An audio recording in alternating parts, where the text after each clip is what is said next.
guys, Finding Paranormal here. We're at Whispers Estate in Mitchell, Indiana tonight, and it's got its name from disembodied voices being whispered into the guest ears. So some of the claims are really neat about this house, like people getting scratched, pennies being thrown at people, the big black shadow man is being seen all over the house, and even child spirits have been able to be seen here. Yeah, this house has quite the history. There's several known deaths on record. One of the main ones is a 10-year-old little girl who burnt actually right here in this parlor. She didn't die the day of the burning, she died a couple days later. There was also a 10-month-old baby infant who died in the master bedroom. Jessie Gibbons herself died in the master bedroom with double pneumonia. There was a man in the 50s or 60s that lived here, and he died in the bathroom on the second floor and laid there for several days before they found him. This being a doctor's office back in the 1900s, who knows how many patients may have passed, you know, in this room in this house. There's also 4 unmarked graves in the backyard, as well as a pit grave where the doctor may have thrown human limbs or who knows what back in the 1900s. So hopefully we'll turn up some good evidence tonight. Thanks for tuning in. Let's go see what we find. Let's go get it. Yep.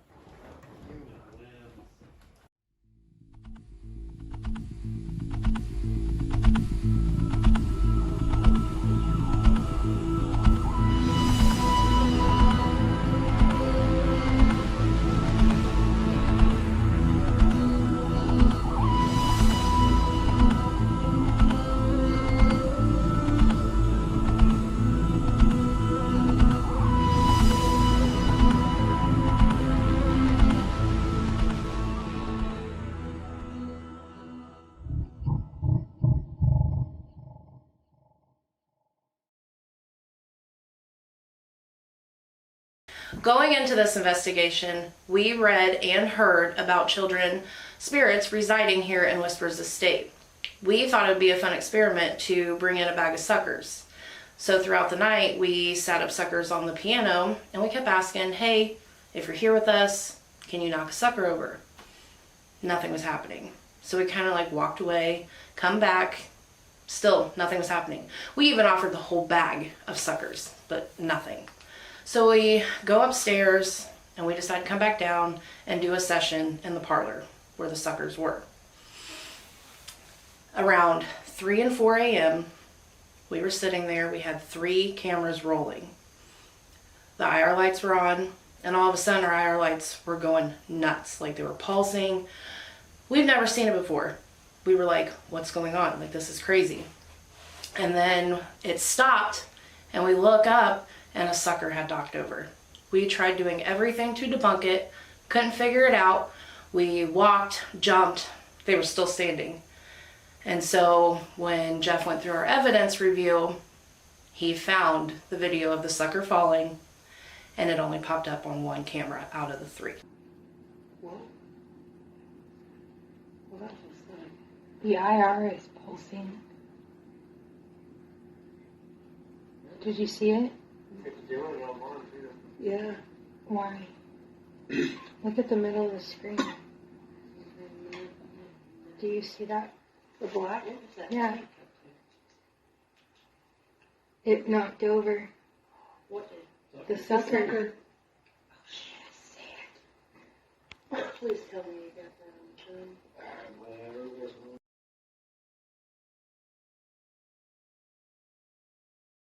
So in March of 2020, we decided to go investigate Whispers Estate. And one of the things that the ladies had pointed out on the tour was a painting that hangs above the main staircase. It's kind of a odd painting, leaves you an uneasy feeling. But what she had told us about it is that the man that painted it used to live in that house. Well, he kept having something get in his head during his dreams, and he woke up one morning after seeing it so many times and painted the picture that he saw of it.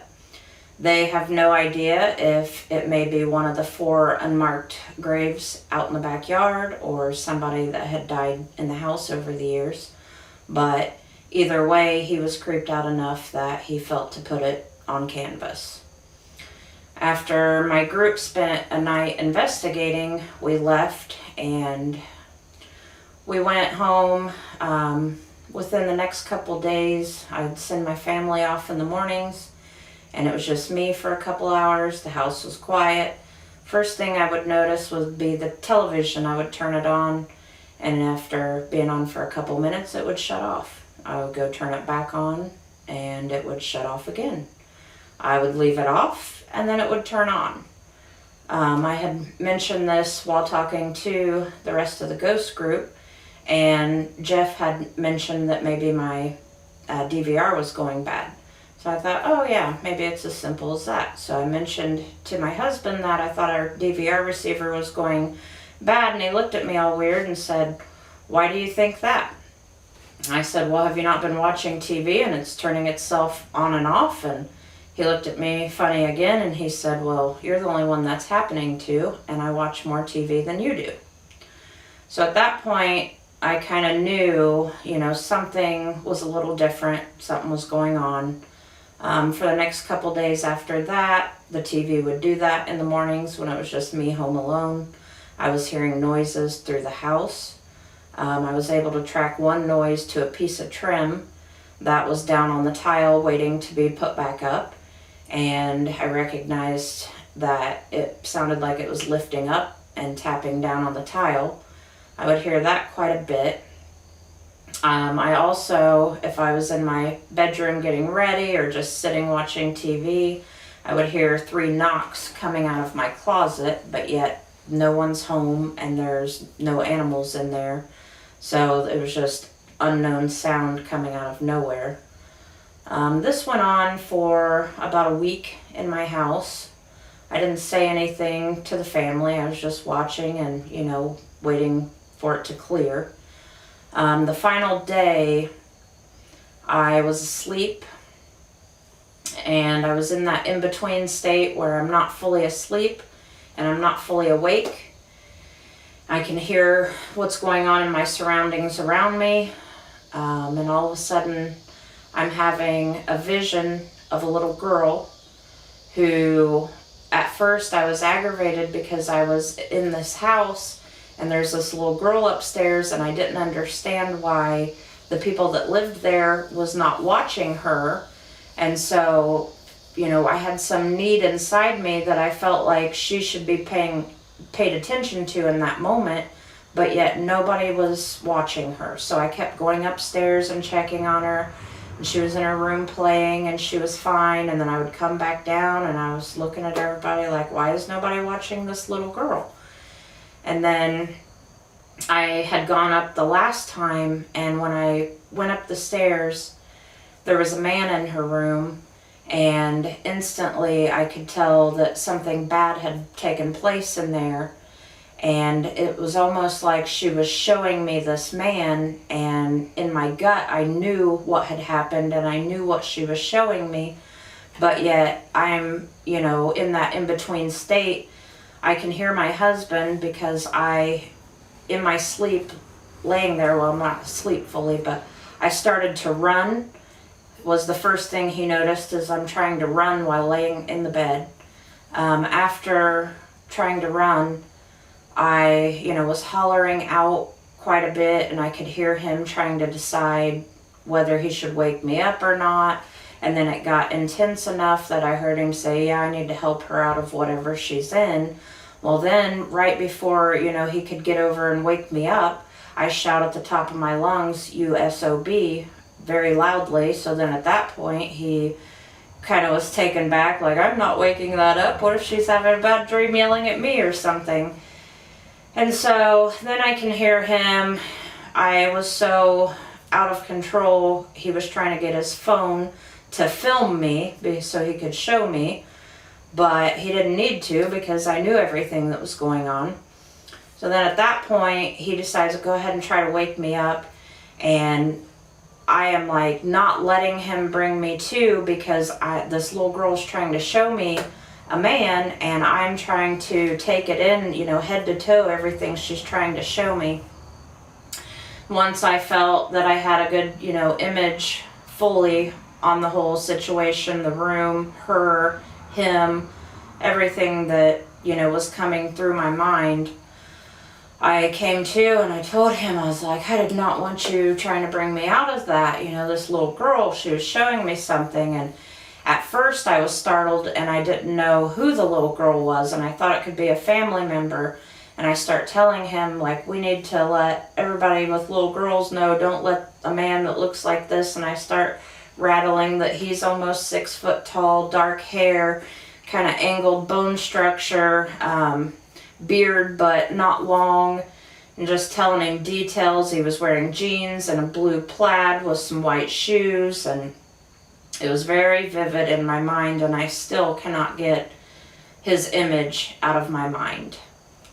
After that day, I did not have any more activity around me, around my house, and I fully believe that it was that little girl that followed me home, and that she obviously was wanting to share her story with someone of what truly happened. I also wondered, after looking back at the painting and remembering the ladies, you know, telling me what had happened to the man that painted it, I feel that the image I saw was the same person that he saw, but I think he saw that person in afterlife, and the little girl showed me that person in human form. And I came to that conclusion not till probably a year later, because of looking at the bone structure, the hair, the color, everything about it fit perfectly with the vision that I was given. Did you just hear a little crack? I have my recorder going.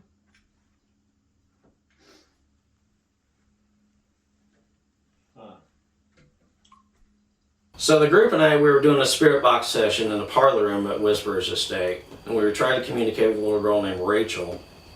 Now Rachel was important to us because, as you had seen earlier in Jean Ann's video, she thought that Rachel followed her home and kind of messed up her world a little bit. So Rachel was our main focus. So we went back to try to communicate with Rachel, and now Rachel unfortunately passed away in this house from being burned. One Christmas morning, she went down to see the Christmas tree, and back in the 1900s they actually used lighted candles on the Christmas trees, not the lights that we have today. And she got too close, the tree went up in flames, and she got severely burned. And 2 days later, she succumbed to her injuries. Now, whether she passed away from her injuries or the doctor of the house, Dr. Gibbons, actually did a mercy killing on her, we don't know. So Rachel was our main focus. So as we were going along with the Spirit Box session, we kept getting great hits one after another. The group was asking good questions, we were getting good responses. So as I wanted to hear the audio better. I got up to adjust the speaker so I could hear it better. And as I went to sit back down, I asked the question, can anybody talk to us? And as you could see in the video, something lights up around my left shoulder. And then you can see that something manifests over my right shoulder and then comes right down into my shoulder, and that's when I felt a sting. I didn't see this with my own eyes, but when we did evidence review, I was astounded for what I seen, because it just coincided to everything that I'd felt. Whether that was Rachel trying to communicate with me, I don't know. I'd never had anything happen like that before to me.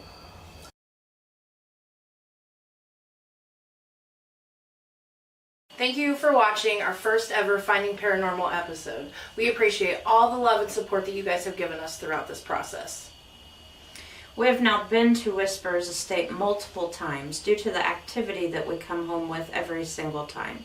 And obviously we feel the heart of the house has a child spirit resting there. So make sure you like, subscribe, and share our videos, and in a couple of days we'll pick a winner for this one-of-a-kind Finding Paranormal t-shirt. So stay tuned for episode 2 as we uncover what this sound is.